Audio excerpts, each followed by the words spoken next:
தமிழக வெற்றிக் கழகம் என்கிற கட்சியையே தொடங்காமல் இதே விஜய் அவர்கள் நாகப்பட்டினத்துக்கு வந்திருந்தார்னு வைங்க. நேற்று வந்தது அப்படியே ஒரு கட்சியெல்லாம் விட்டுருங்க, தாவேக்கா கிடையாது, விஜய் நாகப்பட்டினத்துக்கு வர்றாருன்னு சொல்லி அறிவிக்கப்பட்டு ஒரு நாள் பயணம் அந்த ஊரில் அவர் நிகழ்த்தினா இந்த கூட்டம் வருமா வராதா? இதே கூட்டம் வரும், இதோட கூடுதலாக கூட வரும். எல்லாரும் வந்து கூட பார்த்துருப்பாங்க. ஏன்னா அப்போ வெறும் விஜயா, ஒரு நடிகர் விஜயா, எல்லா கட்சிக்காரங்களும் வந்து பார்த்துருப்பாங்க. அப்போது அவருக்கு இருக்கிற அந்த சினிமா கவர்ச்சி என்பது அது ஒரு நிலையானது.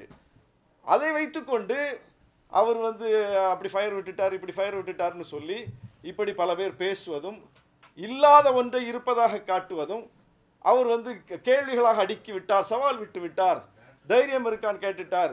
26 தேர்தலுக்கு கூட இப்போ கடைசியாக ஒரு படத்துக்கு 6 மாதம் கால் ஷீட் கொடுத்த மாதிரி இப்போ ஒரு 6 மாதம் கால் ஷீட் கொடுத்துருக்கீங்க.